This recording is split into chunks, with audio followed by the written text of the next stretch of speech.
tout d'abord le calme. En tant qu'habitant de Paris, j'ai pu profiter du calme de la rue, les fenêtres ouvertes, le calme de l'activité, tout qui était ralenti, et ce calme a permis à engendrer une réflexion.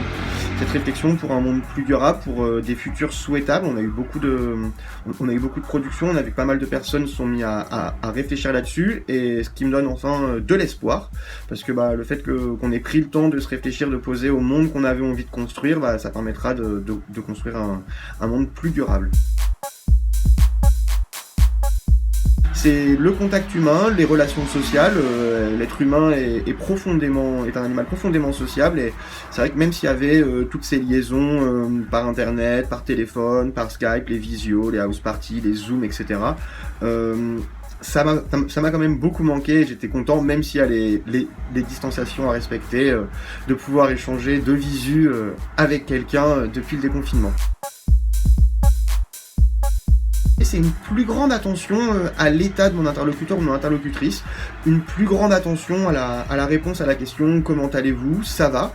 En cette période où on était tous un peu inquiets les uns pour les autres, le prenez soin de vous qui a remplacé le cordialement ou le bien à vous à la fin des mails, c'est quelque chose que j'ai envie de conserver, avoir une plus grande attention à l'état de mon interlocuteur ou de mon interlocutrice. Le travail c'est bien, mais faire attention aux autres, c'est très important. Comme je disais, on est des animaux sociaux, donc il ne faut pas l'oublier. Le majeur changement dans le domaine de la sensibilisation à l'éco-citoyenneté qui va arriver post-coronavirus, en fait j'en vois deux. Un sur la forme et un sur le fond.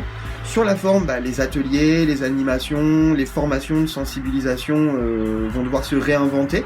Donc peut-être avec un peu plus de distance, des webinaires, des formats vidéo, etc. Il va falloir y réfléchir. Et ensuite, sur le fond, on a vu que cette période avait été propice pour les personnes à se mettre à cuisiner un peu plus, à fabriquer, à jardiner, à bricoler. Et donc toute cette veine de la consommation responsable, on voit qu'il y a de plus en plus de demandes qui arrivent à l'association pour avoir des formations, des ateliers sur ces domaines. Et c'est tant mieux, parce que ça veut dire que cette consommation responsable, les gens y ont pris du plaisir et ont envie de la faire perdurer après cette période plus calme. Donc je trouve ça très très positif.